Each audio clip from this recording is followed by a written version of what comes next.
குடும்பத்தில் முதலாவதாக உள்ள கிரகம் புதன் 3வது இடத்தில் உள்ள பூமிக்கு அருகில் உள்ளது. இந்நிலையில் சீனா மற்றும் பெல்ஜியம் நாடுகளைச் சேர்ந்த விஞ்ஞானிகள் புதன் கிரகத்தில் படிந்துள்ள வைரங்கள் பற்றி ஒரு ஆய்வை மேற்கொண்டனர். புதன் கிரகத்தில் மேற்பரப்பில் கார்பன், சிலிக்கா மற்றும் இரும்பு கலவை இருப்பது தெரியவந்துள்ளது.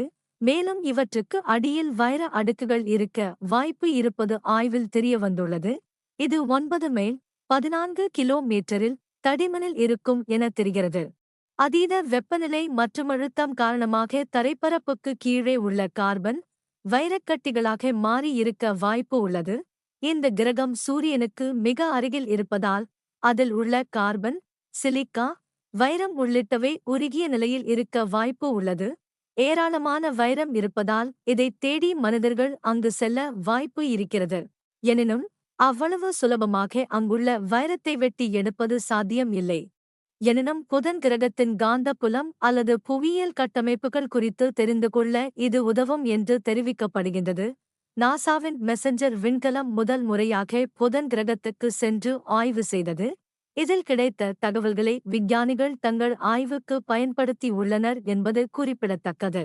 மதுரையில் அருப்புக்கோட்டை பைபாஸ் சாலையில் புதிதாக கட்டப்பட்டு வரும் கோவிலில் பிரம்மாண்ட கருப்பணசாமி சிலையை பிரதிஷ்டை செய்ய கோவில் நிர்வாகத்தினர் முடிவு செய்தனர். இதற்காக திண்டுக்கல் மாவட்டம் பழனியில் உள்ள சிற்பக் கலைக்கூடத்தில் சிலை வடிவமைக்கும் பணி தொடங்கி நடைபெற்று வருகிறது.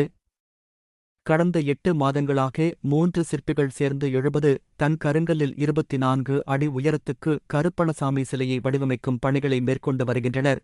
தற்போது சிலை வடிவமைக்கும் பணி நிறைவடையும் தருவாயில் உள்ளது. ஒரே கல்லில் வடிவமைக்கப்பட்ட சிலை குறித்து பேசிய சிற்பி பாலு, இந்தச் சிலையை வடிப்பதற்காக கரூரில் இருந்து 70 டன் எடையுள்ள ஒரே கருங்கல்லை வாங்கி வந்தோம். சிலை வடிவமைக்கும் போது செதுக்கப்பட்ட கழிவுகள் போக தற்போது 40 டன் எடையில் 24 அடி உயரத்துக்கு கருப்பணசாமி சிலை உருவாக்கப்பட்டுள்ளது. இந்த சிலை ஆகஸ்ட் 3ஆம் தேதி ஆடிப்பெருக்கு அன்று மதுரைக்கு அனுப்பப்படவுள்ளது. அங்கு விரைவில் பிரதிஷ்டை செய்யப்பட்டு கும்பாபிஷேகம் நடைபெறவுள்ளது. இந்த சிலையின் மொத்த விலை 17 லட்சம் ரூபாய் ஆகும் என சிற்பி கூறினார். மறைந்த குடியரசுத் தலைவர் ராதாகிருஷ்ணனின் பிறந்த நாளான செப்டம்பர் 5 இம் தேதி ஆண்டுதோறும் ஆசிரியர் தினமாக கொண்டாடப்பட்டு வருகிறது. இந்நாளில் சிறந்த ஆசிரியரை தேர்வு செய்து டாக்டர் ராதாகிருஷ்ணன் விருது வழங்கி தமிழக அரசு கௌரவப்படுத்தி வருகிறது. இந்த விருது பெறுபவர்களுக்கு 10,000 ரூபாய் ரொக்கமும், வெள்ளிப் பதக்கம் மற்றும் பாராட்டுச் சான்றிதழும் வழங்கப்படும். அதன்படி நடப்பாண்டு மாநில நல்லாசிரியர் விருதுக்கு தகுதியானவர்கள் விண்ணப்பிக்க பள்ளிக் கல்வித்துறை அழைப்பு விடுத்திருந்தது. அதற்கான இணையதள விண்ணப்ப பதிவு ஜூலை 16 இம் தேதி தொடங்கி நேற்றுடன் முடிவடைந்தது. தற்போது பல்வேறு தரப்பின் கோரிக்கைகளை ஏற்று விண்ணப்பிக்கும் கால அவகாசம் ஜூலை 29 இம் தேதி வரை நீட்டிக்கப்பட்டுள்ளது. இந்த வாய்ப்பை பயன்படுத்திக் கொண்டு ஆசிரியர்கள் பலர் எம்எஸ் வலைத்தளம் வழியாக துரிதமாக விண்ணப்பிக்க வேண்டுமென பள்ளிக் கல்வித்துறை அறிவுறுத்தியுள்ளது. நடப்பாண்டு 342 அரசு மற்றும் அரசு உதவி பெறும் பள்ளி ஆசிரியர்கள், 38 தனியார் பள்ளி ஆசிரியர்கள், ஆங்கிலோ இந்திய பள்ளிகள், சமூக பாதுகாப்புத்துறை பள்ளிகள், மாற்றுத்திறனாளி ஆசிரியர்களில் தலா 2 பேர் என மொத்தம் 386 பேருக்கு விருதுகள் வழங்கப்பட உள்ளது குறிப்பிடத்தக்கது. சர்வதேச விமான போக்குவரத்து சங்கத்தின் IATA தரவுகளின் அடிப்படையில் உலகின் சக்தி வாய்ந்த 199 நாடுகளின் பாஸ்போர்ட்டுகளின் தரவரிசையை ஹென்லி பாஸ்போர்ட் இண்டெக்ஸ் தற்போது வெளியிட்டுள்ளது. அந்த வகையில் உலகின் மிகவும் சக்தி வாய்ந்த பாஸ்போர்ட் தரவரிசையில் சிங்கப்பூர் முதலிடம் பிடித்துள்ளது. அந்நாட்டின் பாஸ்போர்ட்டை பயன்படுத்தி 195 நாடுகளுக்கு விசா இல்லாமல் பயணிக்க முடியும் என கூறப்படுகிறது. மேலும் பிரான்ஸ், இத்தாலி, ஜெர்மனி, ஜப்பான் மற்றும் ஸ்பெயின் ஆகிய நாடுகள் இந்த தரவரிசையில் 2வது இடத்தில் உள்ளன. இந்த நாடுகளின் பாஸ்போர்ட்டை பயன்படுத்தி 192 நாடுகளுக்கு விசா இல்லாமல் பயணிக்க முடியும். Austria, Finland, Ireland, Luxembourg, Netherlands, தென் கொரியா மற்றும் ஸ்வீடன் ஆகிய நாடுகளின் பாஸ்போர்ட்கள் இந்த தரவரிசையில் 3ஆம் இடத்தில் உள்ளன.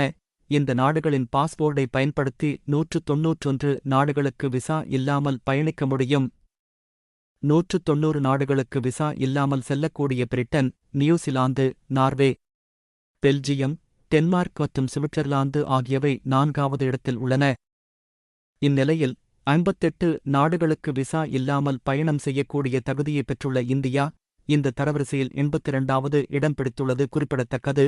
இந்திய குடிமக்கள் விசா இல்லாமல் பயணம் செய்யக்கூடிய சில இடங்களின் பட்டியல் Bhutan, Bolivia, Cambodia, Dominica, Ethiopia, Haiti, Indonesia, Iran, Jamaica, Jordan, Kazakhstan, Kenya, Malaysia, மாலத்தீவுகள், மொசாம்பிக், மியான்மர், நேபாளம், கத்தார், சோமாலியா, இலங்கை, தாய்லாந்து. சிவகங்கை மாவட்டம் சிங்கம்புணரி அருகே கிழவேல் வனப்பகுதியில் சங்கிலி கருப்பர் கோயில் உள்ளது. இங்கு கிழவயல், மணியாரம்பட்டி, பொன்னடப்பட்டி, அம்மன்குறிச்சி உள்ளிட்ட பகுதி மக்கள் வழிபாடு செய்கின்றனர்.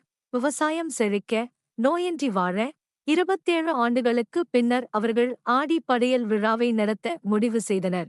அதன்படி கடந்த மாதம் வெள்ளையம்மன் கோயிலில் இருந்து சாமியாடிகள் கரகம் எடுத்து ஒவ்வொரு ஊராகச் சென்று அருள்வாக்கு கூறினார். நேற்று கிராம மக்கள் ஒன்று கூடி கோயிலுக்குச் சென்றனர். மாலையில் சாமியாடிகள் சாமியாடியதும் கிடாய்களை பலியிடத் தொடங்கினர். மொத்தம் 1000க்கும் மேற்பட்ட கிடாய்கள் பலியிடப்பட்டன. ஆண்கள், பெண்கள் மேலாடை அணியாமல் மண் பானைகளில் பொங்கல் வைத்து வழிபாடு செய்தனர். மேலும் பலியிட்ட கிடாய் இறைச்சியை பாரம்பரிய முறைப்படி தீயில் வாட்டி சமைத்தனர். தொடர்ந்து அசைவ விருந்து வைத்தனர். விரதம் இருந்த சிலர் மண் உணவு சாப்பிட்டு நேர்த்திக்கடன் செலுத்தினர். விடிய நடைபெற்ற விழாவில் ஆயிரக்கணக்கானோர் பங்கேற்றனர். ஜப்பான் நாட்டில் சூப்பர் மார்க்கெட் செயின் பிசினஸில் ஈடுபட்டு வரும் ஏயோன் என்ற நிறுவனம் தொழில்நுட்பத்தை தங்களது வணிகம் சார்ந்து பயன்படுத்துகிறது. இதன் மூலம் வாடிக்கையாளர்களிடம் தங்களது ஊழியர்கள் எப்படி நடந்து கொள்கிறார்கள் என்பதை அந்நிறுவனம் கண்காணிக்கிறது. இதற்காக ஜப்பான் நாட்டின் இன்ஸ்டாவியார் என்ற டெக் நிறுவனம் வடிவமைத்த மிஸ்டர் ஸ்மைல் என்ற சிஸ்டத்தை அந்நிறுவனம் பயன்படுத்துகிறது. உலக அளவில் இப்படி முயற்சிக்கு முதல் நிறுவனமாகவும் ஏயோன் அறியப்படுவதாக தகவல்.